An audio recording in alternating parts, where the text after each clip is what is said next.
Boa noite a todos. Que bom que você está aqui na casa de Deus, hoje quarta-feira, findando já o nosso terceiro mês de 2022, como passa rápido, né? Estamos aí praticamente nos últimos dias, quase começando abril. E eu falei fevereiro? Não, né? Falei terceiro mês, isso, março, tá certo.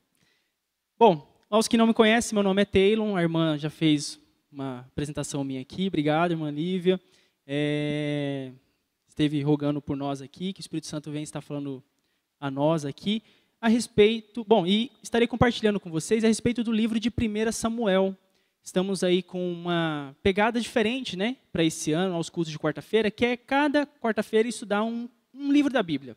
Então, o pregador ele faz um apanhado, às vezes ele faz um contexto geral, e ali faz uma aplicação, às vezes ele cita um pouco de alguma história que está acontecendo, né, contextualiza para nós. E eu gostaria de iniciar aqui, dizendo mais ou menos para nós o que está acontecendo em 1 Samuel. E 1 Samuel, ele foi um livro em que não se tem ao certo quem foi o autor. Ele é uma junção, muitas vezes, de vários, ou melhor, alguns autores, provavelmente 3 autores, de algumas histórias. Então não foi tecnicamente Samuel que esteve escrevendo ali para nós, né? Mas conta-se a história de Samuel. Inicialmente o livro de 1 Samuel, ou melhor dizendo, o livro de Samuel era um só, então provavelmente quando foi feito a tradução para o grego, onde foi feito a divisão, porque era tudo em rolos, né? Então passaram e colocaram em 2 rolos. E por isso hoje temos aí talvez 1 e 2 Samuel.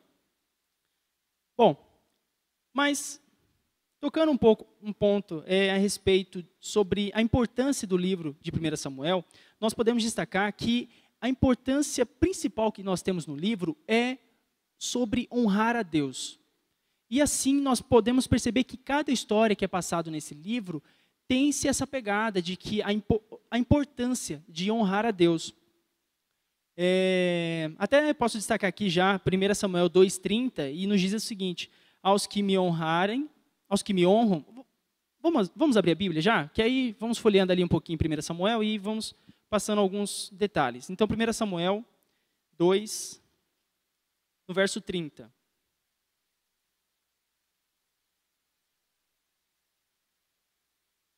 Primeira Samuel, capítulo 2, verso 30. E assim nos diz: portanto diz o Senhor, Deus de Israel, na verdade, dissera eu que a tua casa e a casa do teu pai andariam diante de mim perpetuamente. Porém agora diz o Senhor, longe de mim tal coisa, porque aos que me honram, honrarei, porém os que me desprezam serão desmerecidos. Então Deus já destaca isso bem no começo do livro, de que a partir do momento que você honrar a Deus, Ele vai te honrar também. E assim, algumas histórias que vai acontecendo durante o livro de 1 Samuel, nós percebemos esse detalhe. Por exemplo, a primeira história que podemos destacar aqui seria a história de Ana. Ana, mãe de Samuel, ela se dedicou, né? Ela teve uma dedicação especial a Deus, ajudando a preparar o seu filho para ter um papel vigoroso como um profeta, né? Para um povo que estava numa situação apóstata. Vamos falar um pouquinho também a respeito de como estava o povo naquela época. E Ana, honrando a Deus, ela teve a honra também, a partir de Deus, que foi a concepção do filho. Nós conhecemos a história, junto ali com o seu esposo Eucana, ela não poderia ter filhos, e Deus honrou a ela, e concedeu Samuel, que foi de grande bênção para o povo de Israel. E partindo dali, temos também a história de Samuel. Samuel também se dedicou desde pequeno, ouviu a voz de Deus desde novo. Então, é muito bom quando nós vemos jovens aqui, né, igual a Maria Júlia, a Duda, participando, se empenhando, se envolvendo. Então, desde pequeno, é interessante que as crianças estejam participando e se envolvendo com a obra de Deus, né? E Samuel não foi diferente. E entre o capítulo 1 até o capítulo 7, nós podemos destacar de que a história é passada a respeito de Samuel, que foi um grande sacerdote, foi profeta e também foi um juiz justo. E aí eu destaco um detalhe. Nós podemos pegar no contexto histórico de que a passagem estava acontecendo do final do livro de Juízes, que há 2 quarta-feiras, se eu não me engano, nós tivemos o livro de Juízes aqui trabalhado no culto de quarta-feira. Depois tivemos o livro de Ruth, se eu não me engano, é isso mesmo. Foi até a irmã Daiane que esteve pregando para nós. E hoje nós temos então o início de 1 Samuel, o qual encerra praticamente esse período de juízes. E aí vem o segundo ponto, ali do capítulo 8 ao capítulo 15 de 1 Samuel, que trabalha o reinado de Saul. Então o povo sai dessa época em que havia, né, algumas pessoas em que administravam, que cuidavam do povo, de alguma tribo. Tivemos vários juízes, né, e Samuel pode se destacar talvez assim como um deles. E Saul inicia então, ou melhor, Samuel unge a Saul e ele inicia então essa parte monarca, né? Então essa parte de reis que o povo tanto queria, né?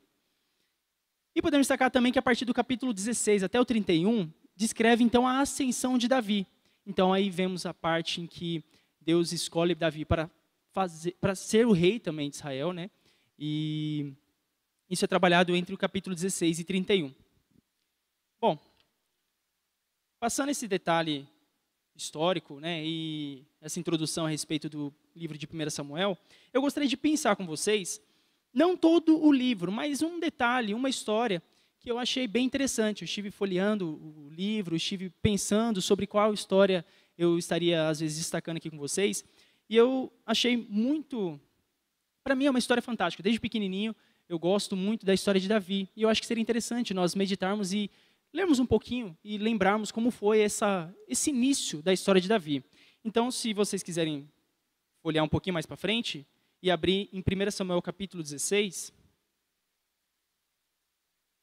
e nós estaremos trabalhando então essas duas páginas praticamente, capítulo 16 e capítulo 17 de 1 Samuel.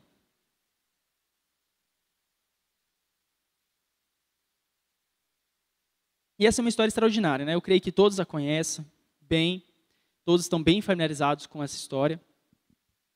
E vamos ler aqui rapidamente a partir do verso 1 até o verso 4, e assim nos diz.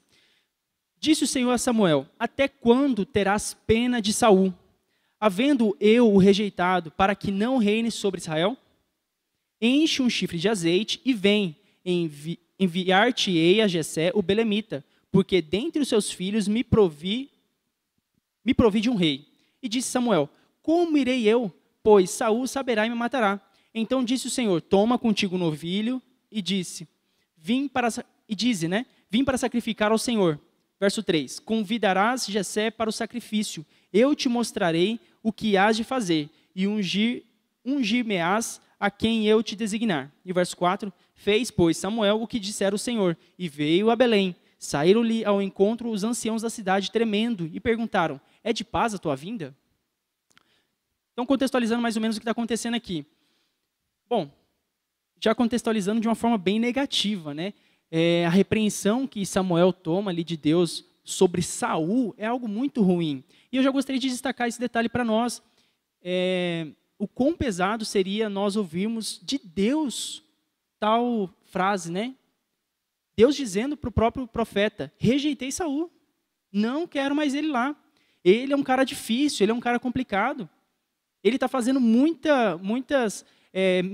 está tomando muitas medidas perante o povo, o que leva o povo a ter esse medo aqui no final do verso 4. Os anciãos da cidade até se assustam por ter Samuel, um profeta, conhecido por todo o povo de Israel, lá em Belém. E eles até perguntam, é de paz a tua vinda? Porque o povo estava passando por uma situação tribulenta, vamos assim dizer, né? Dificultosa, por conta dessa instabilidade de Saul. Então Deus ele toma essa medida. E aí eu destaco para nós, né? Qual o cuidado que nós temos tido na nossa vida para, às vezes, Deus não ter que usar esse tipo de frase conosco. Difícil, às vezes, nós pararmos para pensar numa situação dessa, mas somos falhos como todos. Será que as nossas atitudes, as nossas decisões não têm se assemelhado, às vezes, semelhante a Saul? Bom, e Samuel logo ele tranquiliza o povo, no verso 5. É de paz, vim sacrificar ao Senhor, santificai-vos e vinde comigo ao sacrifício. Santificou ele a Jessé e os seus filhos e os convidou para o sacrifício. Então ele chegou na casa de Jessé, e é interessante um detalhe. Deus não disse como ou quem Samuel deveria ungir lá na família de Jessé. Ele só disse, vai na cidade tal, vai em Belém, na família de Jessé. Jessé, não sei se é de conhecimento de todos, mas tinha 8 filhos, e ali você vai ungir alguém que eu escolhi para ser rei. E é um ponto interessante. de que provavelmente Deus ele já queria dar uma lição de moral em Samuel. E nós vamos poder ver isso mais destacado no verso 6. No verso 6 assim nos diz: Sucedeu que, entrando eles, viu a Eliabe e disse consigo: certamente está perante o Senhor o seu ungido. E aí Samuel já ficou tranquilo, né? Vem passando o primeiro filho, primogênito, Eliabe, rapaz de boa postura, rapaz alto, rapaz bonito, forte. Certeza que Deus vai escolher esse.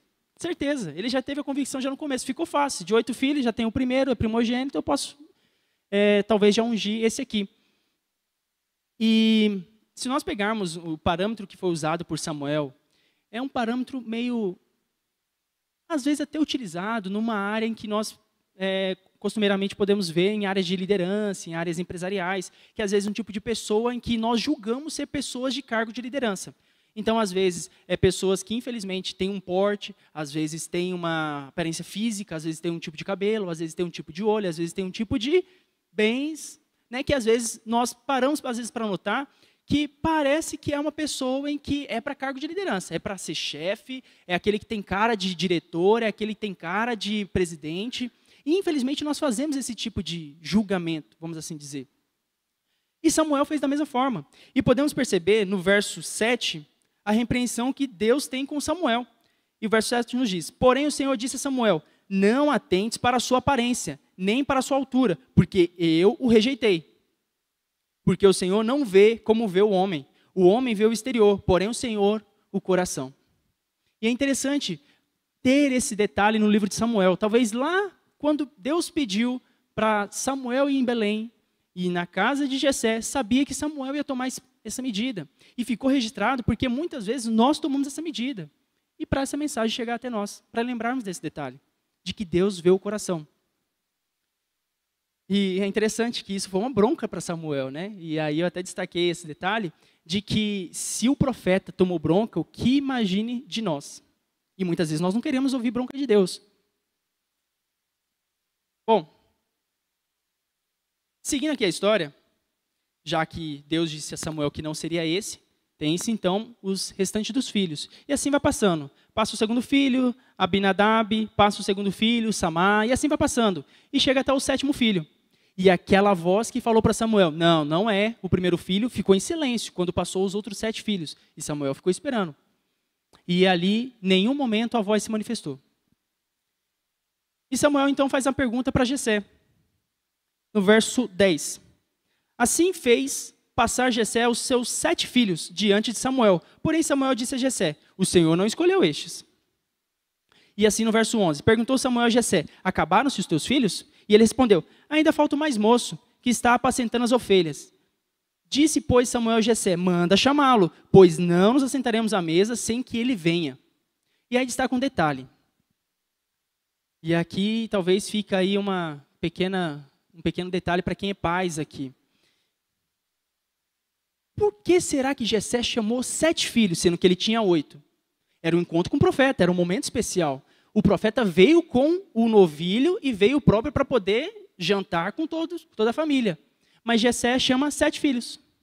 Por que será que ele não chamou o mais novo? E às vezes a gente pode criar uma bronca assim com Jessé. Porque será que o pequeno Davi, que ali tinha praticamente só seus 15 anos, não tinha nenhum valor para poder participar de um jantar com o profeta? Será que às vezes as ovelhas eram mais importantes de estar lá apacentando lá no campo do que ter um jantar com o profeta?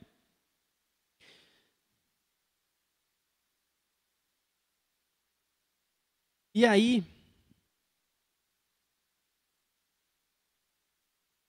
eu destaquei um detalhe aqui que eu gostaria de dizer para vocês. Isso, só um minutinho.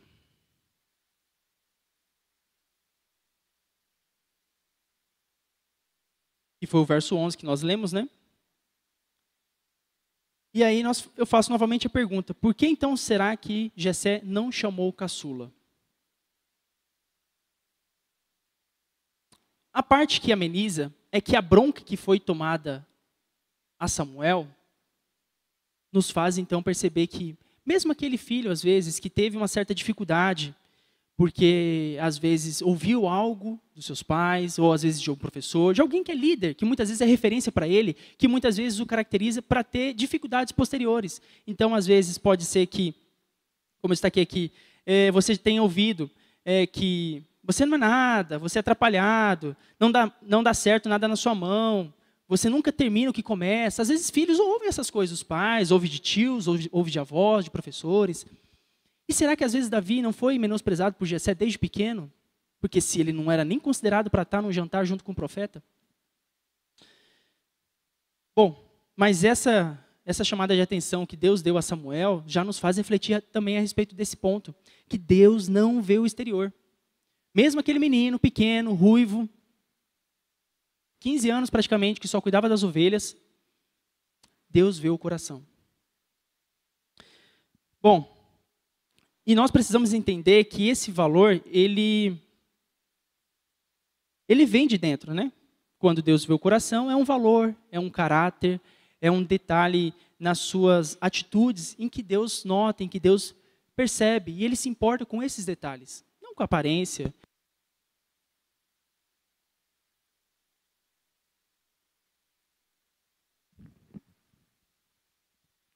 Oi? Deu certo. Só que um detalhe que eu gostaria de destacar é que Deus ele aprecia, então, esses detalhes em que nós temos no nosso interior. Só que não é uma questão de autoconfiança. Porque nós não podemos, então, confundir autoconfiança com confiança no alto. E são detalhes diferentes que nós iremos trabalhar um pouquinho mais para frente. Bom, e nessa história de Davi, podemos, então, agora imaginar. Davi estava lá no campo, e aí Jessé, então, mandou alguém chamar Davi. Aí nós podemos imaginar Davi apacentando as ovelhas, talvez, né, não estava bem vestido, provavelmente não estava esperando participar de um jantar junto com um profeta, né? Então podemos até imaginar ele às vezes sujo, ele às vezes deitado, quem sabe até mesmo descansando junto com as ovelhas. E ali chega alguém, Davi, vem para sua casa. O profeta está lá e disse que não vai jantar enquanto você não chegar. E assim ele já se preocupa. E podemos imaginar então Davi correndo para sua casa, virando as esquinas assim, e Davi chegando junto da sua casa e não sabendo o que está acontecendo ali. No entanto, podemos destacar então o verso 12 do capítulo 16, e assim nos diz: Então mandou chamá-lo e fê-lo entrar. Era ele ruivo, de belos olhos e boa aparência. E disse o Senhor: Levanta-te e unja-o, pois este é ele. E assim a voz logo já replicou a Samuel, que este era para ser ungido. Bom, e destacamos então que Davi, ele tinha somente 15 anos. E não era algo comum ser ungido, até porque somente Saul tinha sido ungido a ser rei. Então, se ali for o segundo, certamente Davi sabia o que estava acontecendo, o para que era aquela unção.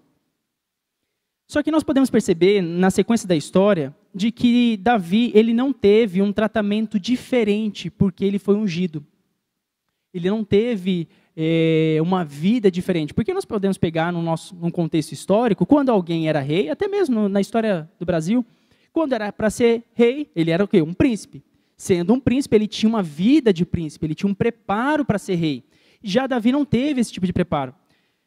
Podemos perceber aqui, na sequência, de que capítulo 17, vamos para o capítulo 17 agora, verso 12.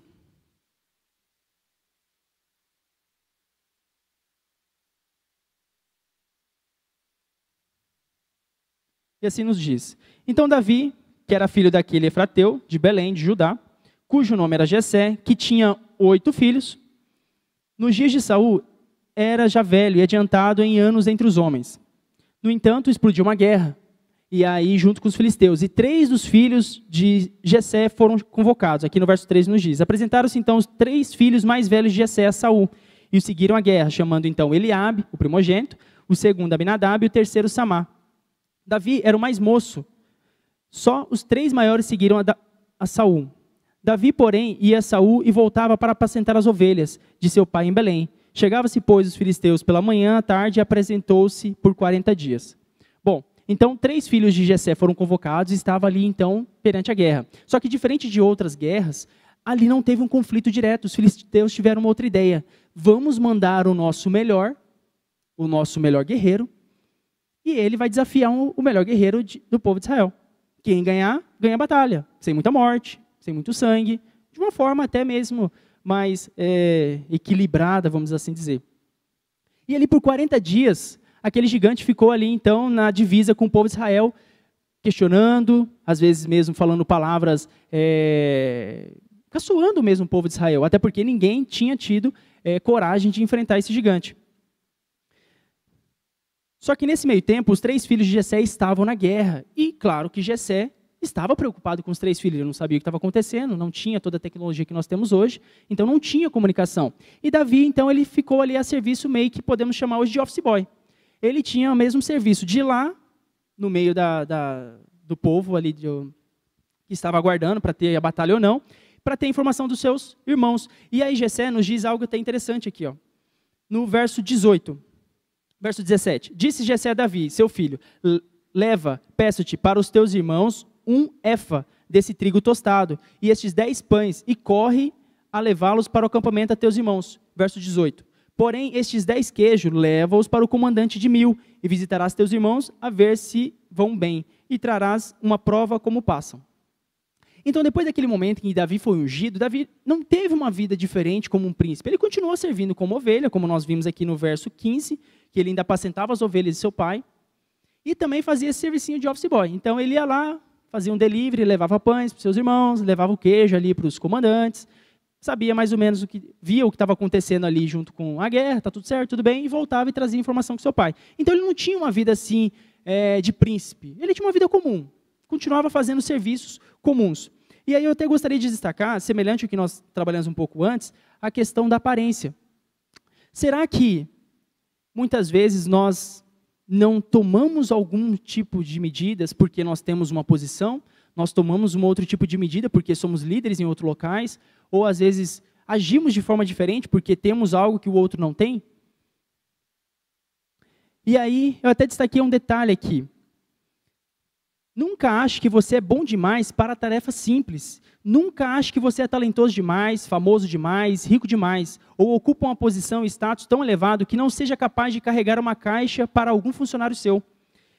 E não seja capaz de lavar a louça para sua esposa, que não seja capaz de limpar um banheiro da sua casa. Nunca ache que você está além das tarefas mais simples do dia a dia, que amenize o fardo das pessoas, às vezes, que estão ao seu redor, que estão sob sua liderança. Então, um detalhe interessante aqui a respeito de liderança. Mesmo Davi, aquele prometido a ser rei, que poderia sim até exigir do seu pai, não vou fazer esse tipo de serviço não. Não sou qualquer um. Eu sou um prometido para ser rei, eu confio em Deus e sei que Deus vai me tornar um rei um dia. Às vezes ele poderia ser presunçoso a esse ponto, mas ele continua servindo seu pai, até mesmo o 5º mandamento, honrando pai e mãe, e fazendo esses simples serviços, apacentando ovelhas. E um outro detalhe interessante, Davi só se tornou rei 22 anos depois da unção. Foram 15 anos depois para ele poder assumir parte de Judá, e depois para assumir todo o território mesmo de Israel, foram 22 anos depois daquele dia em que ele foi ungido. E aí fica um outro ponto para nós também. Será que às vezes não somos muito apressados com algumas coisas? Davi soube esperar 22 anos. Foi perseguido, depois de algumas situações aqui com Saul. E será que às vezes nossa vida não está tão corrida? Até destaquei algumas frases aqui, né, que é comum às vezes no nosso meio. Será que às vezes você é nascido de 7 meses, que não consegue esperar nada? E muitas vezes a nossa rotina tem nos causado isso. Hoje mesmo, se você chega na fila de um banco, quem aguenta esperar 10 minutos na fila do banco? Até aumentou muito a praticidade hoje, né, de celular e todos os aplicativos, para você não ter que pegar fila. E agora a gente pega um outro ponto. Se a internet dura ali 15, 20 segundos para poder abrir um aplicativo, a gente já fica agoniado. Então são pontos em que às vezes nos faz lembrar de que a vida não é do jeito como a gente gostaria que fosse. Às pressas. E Deus também não responde dessa mesma forma. Bom, e aí eu destaquei até outros 2 exemplos. Tivemos José, que ficou preso por um tempo antes de se tornar governador. Tivemos até mesmo Jesus, que desde os 12 anos, ele fica evidente para nós, do seu propósito, Só que somente 18 anos depois que ele assumiu seu ministério. Bom, seguindo aqui para nós, o versinho aqui, o tempinho está meio avançado. Podemos destacar, então, esses detalhes a respeito, então, das dificuldades que Davi esteve passando, do tempo de espera em que Davi esteve ali para poder assumir como o seu reinado, os tipos de serviço em que ele desenvolvia, mesmo sendo prometido a rei. Gostaria de destacar também rapidamente com vocês de que ele teve-se muitas dificuldades, mas que aquelas dificuldades foram primordiais para ele poder assumir posteriormente como rei. Sabemos então do conflito que teve com Golias, poderíamos trabalhar isso em outro momento melhor, só que é interessante no verso 34, vamos ler rapidamente o verso 34, em que ele dá uma resposta muito interessante para o rei. Ele foi muito petulante às vezes com a sua resposta. E respondeu Davi a Saul, verso 34 do capítulo 17. Teu servo apacentava as ovelhas de meu pai. Quando veio um leão ou um urso e tomou um cordeiro do rebanho. E verso 35, eu saí após ele e o feri, e livrei o cordeiro da sua boca. Levantando-se ele contra mim, agarrei-o pela barba, o feri e o matei. E eu gostaria de destacar esse último ponto. Leões e ursos sempre vêm na nossa vida. Não tem para onde a gente correr. Porque muitas vezes nós temos uma vida até tranquila. E aí acontece alguma coisa, um acidente, às vezes uma doença, às vezes um ponto. E aí nós fazemos os questionamentos. Mas por que, Senhor, eu? Por que eu tenho que passar por isso? Estou aqui, faço tudo certinho, devolvo meus dízimos, participo na igreja, ajudo em algum projeto social, dou cesta básica e tudo mais. E às vezes a gente faz esse questionamento, mas por que essa doença? Só que muitas vezes não percebemos que leões e ursos são inevitáveis. O mundo é mau. Só que Deus aproveita os leões e os ursos na nossa vida para nos ensinar algo. Sempre temos um propósito. E até gostaria de destacar para os mais novos, que é muito bom às vezes você já perceber, desde o início da sua vida, às vezes antes de decidir uma profissão, antes de se casar com alguém, qual que é o propósito de Deus na sua vida? O propósito de Deus na nossa vida, muitas vezes, não é ficar rico, não é ter um talento, não é desenvolver alguma atividade de liderança, ou ter uma empresa e tudo mais. O propósito de Deus, na maioria das vezes, se não 100%, é te salvar. Já começa por aí. Mas, no decorrer da nossa vida, Ele vai nos usar para outros benefícios também. Às vezes, ajudar uma outra pessoa a se salvar. Só que os leões e os ursos vêm. Mas eles vêm para nos preparar. E semelhante com Davi. Quando Davi ele recebe a oferta ali ou melhor, não recebe a oferta, né? Mas está acontecendo a situação com Golias e ele vai conversar com Saul, ele fala, não, eu vou lá e resolvo isso. Lembrando que Davi tinha 15 anos. E aí ele faz esse testemunho para o rei Saul. Não, teve leões, teve ursos, e com esse aí não vai ser diferente não. Porque contra ele eu não vou enfrentar de qualquer forma. E aí lemos então o verso 42. Melhor, o verso 43. Disse o filisteu Davi, mas aí eu quero ler então o verso 44. Disse mais o filisteu Davi... Não, a resposta está aqui, em verso 45, desculpa. Porém disse Davi ao filisteu, tu vens contra mim com espada e com lança e com escudo. Porém eu vou a ti em nome do Senhor dos Exércitos, o Deus dos Exércitos de Israel. E eu gostaria de fechar essa mensagem então com vocês. De que os leões e os ursos vêm. Não é, às vezes, de forma,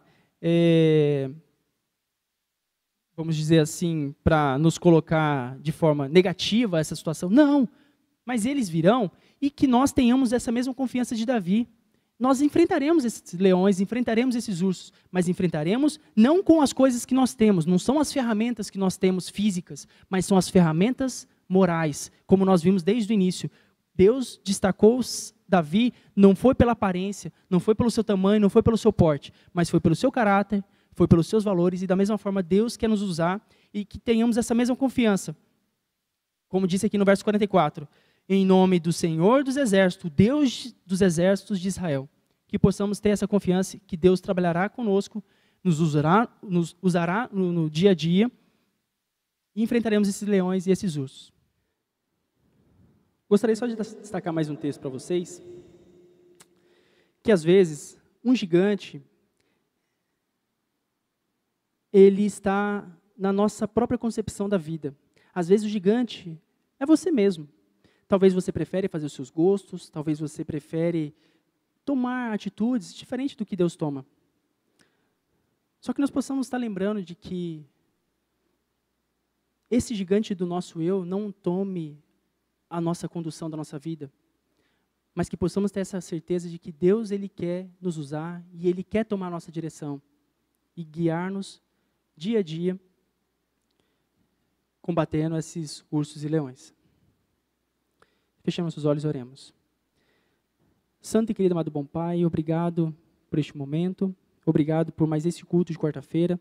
Estivemos aqui, ó Pai, ouvindo um pouco mais sobre a história de Davi, entendemos um pouquinho também de todo o contexto do livro de 1 Samuel, e que possamos, ó Pai, estar sempre lembrando que precisamos estar te honrando. O livro destaca isso constantemente em diversas histórias que nós podemos ler, e nos faz lembrar, ó Pai, de que os nossos valores, as nossas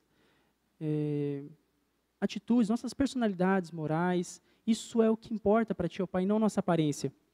E com esses nossos valores, que muitas vezes nós nem lembramos desses valores, mas que o Espírito Santo possa estar trabalhando em nós, possa estar nos concedendo os frutos do Espírito, e possamos assim tomando medidas, tomando atitudes para ajudar as outras pessoas, nos ajudar a estar mais próximo de Ti, e assim todos caminharmos juntos até a Canaã Celestial. Conduza cada um de nós, nos abençoe no restante dessa semana, é isso que pedimos em nome do Seu Filho amado Jesus. Amém, Senhor.